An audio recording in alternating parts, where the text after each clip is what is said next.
खबर देखने से पहले इस चैनल को सब्सक्राइब करें।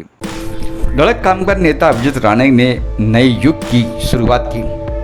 कहने मतलब नए युग की शुरुआत अभियान के तहत ऑटो टैक्सी ड्राइवर की समस्याओं का हल निकालने की शुरुआत की। बीजेपी हाल ही में कांग्रेस छोड़ बीजेपी को ज्वाइन किए कृपा शंकर सिंह ने भी शिरकत की। इस कार्यक्रम में छतरी मास्क का वितरण भी किया गया। यहाँ पहुंचे टैक्सी ड्राइवर और ऑटो ड्राइवर की समस्याओं को लिखित रूप से लिया गया और सुना भी गया।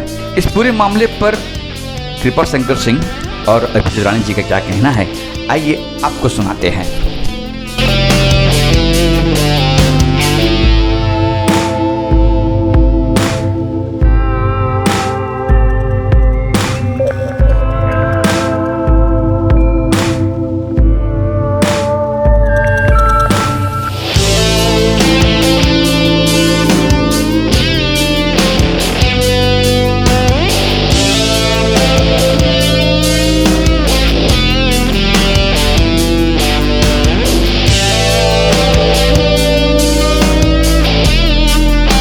परिश्रम एक आंदोलन है। परिश्रम जो है ये वॉइस ऑफ हार्ड वर्कर, ये मेहनत कश लोगों की एक आवाज़ है। अब उसी की आवाज़ जो है धड़क कामगार यूनियन। अभिजीत राणे मेरे छोटे भाई जो हैं वो लोगों की पीड़ा को देखते हैं, सुनते हैं। इसके बाद उनकी लड़ाई लड़ने के लिए कोई भी स्तर हो वहाँ जाकर के कोशिश करते हैं कि इनकी समस्या दूर हो। इसीलिए इतना हमारे भाई जो आज चालक हैं, अभी मेरे ख्याल से 1 महीना हुआ अखिलेश जी, मैंने ज़्यादा नहीं एक 500 ऑटो ड्राइवर को 1 महीने का किट एनजीओ संस्था थी उसके माध्यम से दिया। मैंने सरकार को पत्र लिखा, गवर्नर को पत्र लिखा, अभी सेंट्रल गवर्नमेंट को लिखा हूँ। उसमें मैंने तय किया कि 1500 रुपए में एक ऑटो रिक्शा ड्राइवर जो है अपने खर्चे कैसे चला सकता है। मैंने उसमें लिखा कि मुख्यमंत्री जी को, आदरणीय उद्धव जी ठाकरे, आप अपने एक ड्राइवर को 1500 दो महीने का, उसको बोलो खाना खवाओ।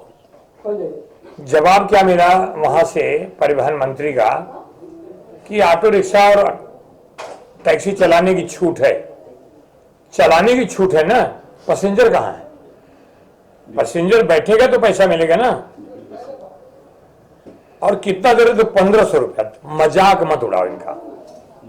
अभी कई ऑटो रिक्शा के ड्राइवर, कई लोगों ने कहा है, संस्था ने, मेरी अभिजीत राणे जी से बात हुई है कि हम सरकार अगर इतनी भिखारी हो गई है तो हम उस सरकार को ऑटो रिक्शा वाले ले जाके मुख्यमंत्री निधि में पैसा डालेंगे, 15, हम रात दिन चलाएंगे, ये ले लो पैसा। उसमें मैंने लिखा है कि 5000 मिनिमम।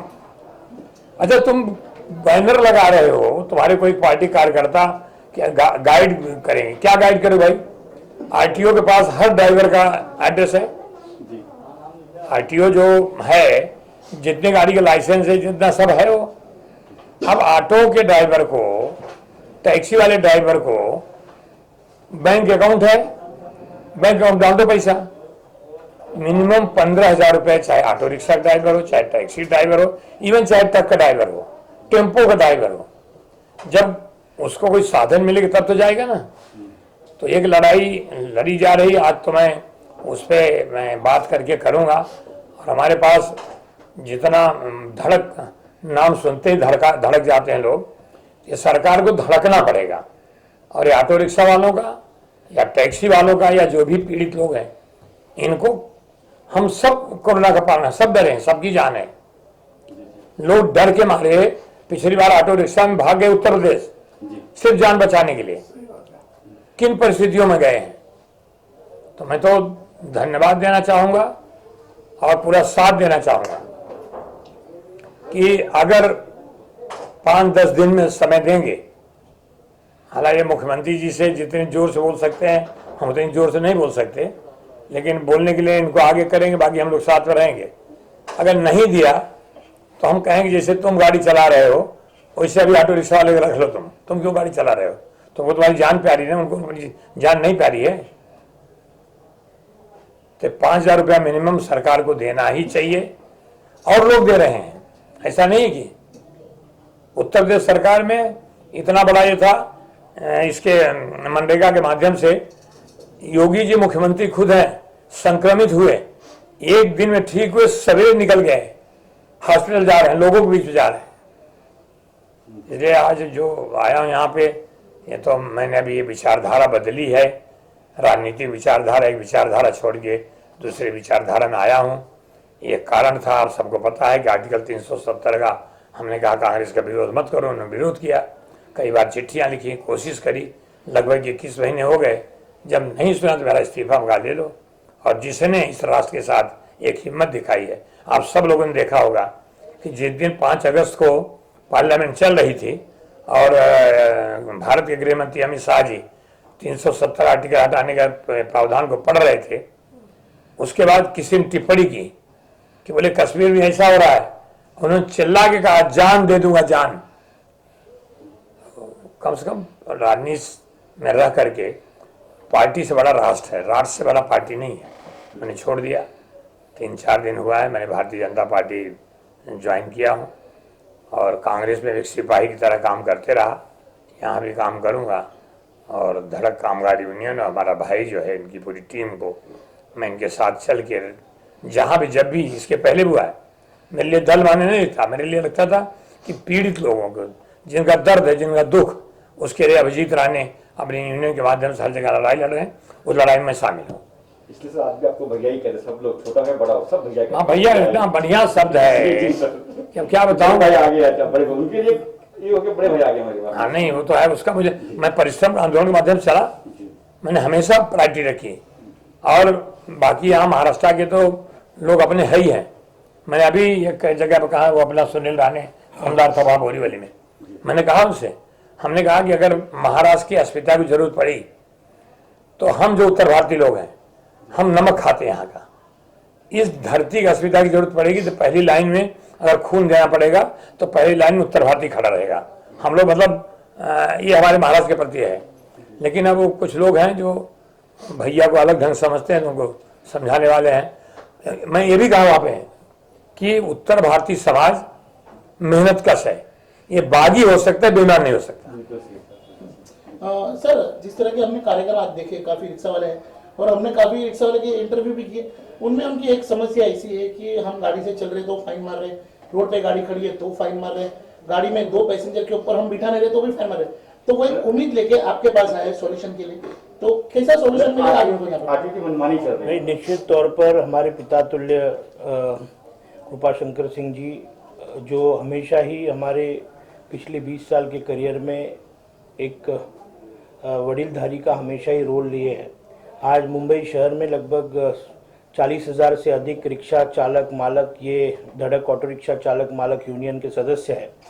और महाराष्ट्र शासन ने एक यूनिवर्सल निर्णय किया था कि रिक्शा में पूरे महाराष्ट्र में 2 ही पैसेंजर्स को अलाउ किया है। हमारी बहुत सी कमिटियां बनी, उसमें टास्क फोर्स बनी रिक्शा चालकों के लिए।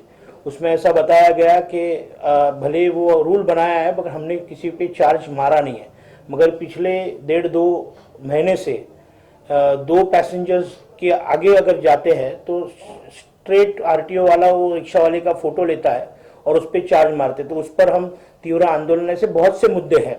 आज बहुत से रिक्शा वाले यहाँ पर आए। हम आज बहुत दिनों के बाद हमारे पिता तुल्य कृपाशंकर सिंह जी एक्टिवली सभी चीज़ों में अभी इन्वॉल्व हो रहे, और ख़ास करके हमारे साथ जुड़े हुए 40,000 मेंबर्स में से लगभग 30,000 से ज़्यादा उत्तर भारतीय हैं। और मुझे विश्वास है कि कृपाशंकर सिंह, ये नाम में ही बहुत बड़ा क्रेज़ है, वो एक विश्वास है। और मुझे लगता है कि आने वाले समय में मुंबई में रिक्शा वाले हो, हाथ पर काम करने वाले जो कामगार हैं, उनको हमें, उनके लिए जो हमें लड़ाई लड़नी है, उसमें कृपाशंकर सिंह जी पूरी तरीके से एक पिता तुल्य तरीके से हमारे पीछे रहेंगे। आज उनका यहाँ पर हम सत्कार, स्वागत, और 2 दिन पहले ही उन्होंने महाराष्ट्र के पूर्व मुख्यमंत्री देवेंद्र जी के उपस्थिति में भारतीय जनता पार्टी में वो शामिल हुए। पार्टी इज अपार्ट, बट हमारे लिए वो पिता तुल्य है और हमें वो हमेशा मोटिवेट करते हैं। तो आज हमें एक छोटा सा मौका मिला है उनको सम्मानित करने का। शशिकांत मारुति वाघमारे। क्या है यहाँ पे आज आए हो आप लोग सब लोग? यहाँ पे अभिजीत राणे का कार्यक्रम बोलेगा तो कोई भी उनका हाथ नहीं पकड़ सकते। पहली बात तो यहाँ यूनियन के नाम पे नहीं बोल के उनके काम के बारे में भी उनका इतना इतिहास बड़ा है कि कोई देख नहीं सकते। लेकिन उनके जो यूनियन के जो बीच में जो कोई कार्यकर्ता थे उन्होंने थोड़ा हमसे संपर्क नहीं किया। संपर्क न होने के बावजूद हम लोग को सारे डायरेक्ट उनका संपर्क नहीं होता था। इसलिए साहब ने क्या किया कि भाई तुम डायरेक्ट हमारे पास आ जाओ, डायरेक्ट तुम हमसे बात करो, तुम्हारी जो भी समस्या होगी हम छुड़ाने के लिए तैयार है। और राणे साहब के पास हमारे राणे साहब के हम कार्यकर्ता होने के बावजूद हमको राणे साहब के पास काम करने की क्यों इच्छा है कि वो एक ऐसा इंसान है कि किसी के भी हर मदद में भाग के आने वाला इंसान है। आज तक उसने कोई यूनियन का होने दो या कोई कंपनी का मालिक का होने दो, किसका तकलीफ होने दो, धान्य का होने दो, लॉकडाउन के टाइम में मदद जिसने ये इंसान ने किया जो कोई नहीं कर सकता है। बड़े राजकारण वाले नेता है, सब कुछ है, लेकिन राणे साहब ने जो अपने सब परिवार रिक्शा टैक्सी यूनियन के जो परिवार लोगों को जो लॉकडाउन के टाइम में मदद किया और राणे साहब को ही कर नहीं सकते। आपका नाम बताइए पहले और फिर बताइए। हम झुल्लूर यादव धड़क कामगार यूनियन का उपाध्यक्ष हूँ और जब से यूनियन बना तब से सर के साथ में मैं जुटा हूँ। और मैं लॉकडाउन में जो ने राणे साहब ने कम से कम जानता हूँ 5 से 10 हज़ार आदमी को राशन को पूरा उठा किया।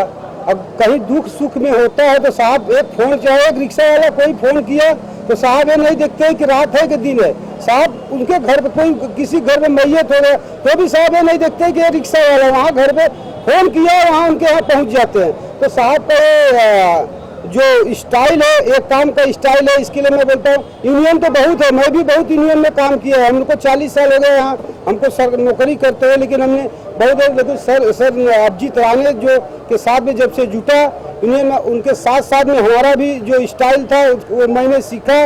उनके साथ में रह के धड़क कामगार यूनियन का नाम किया और हम लोग ने जब से आज हम 15 साल से यूनियन बना है तब से हम साहब के साथ में जुटा हूँ। इसके लिए जो बोलता है रिक्शा वाले का इसके लिए जो रिक्शा वाले की छोटी मोटी समस्या है वो आज लिख के देंगे साहब, उनसे समस्या दूर करेंगे। तुम्हें रिक्शा का जो भाड़ा है साहब के साथ में क्या नाम है बांद्रा में जो बढ़ा पैसा आज 2 साल पहले हम लोग मीटिंग किया था वो साहब ने ही बढ़ाया। आज रिक्शा का पासिंग तो 2 साल पहले 1 साल का था, अभिजीत राणे ने करके दिया, दूसरा यूनियन में नहीं किया हम साहब ने डाला था। अभिजीत राणे करके 2 साल में पासिंग हो गया, नहीं तो हर साल में पासिंग होता था। इसके लिए समस्या ऐसा है, जो भी समस्या है एक साहब पत्रकार हैं, इनकी वजह से आज जो भी धड़क कामगार यूनियन का कार्य है अच्छा है। भाई जिसको बहुत यूनियन है, यूनियन देख के चलो आप लोग एक साथ में खड़े रहो, हौसला बुलंद करो। जय धड़क, जय यूनियन।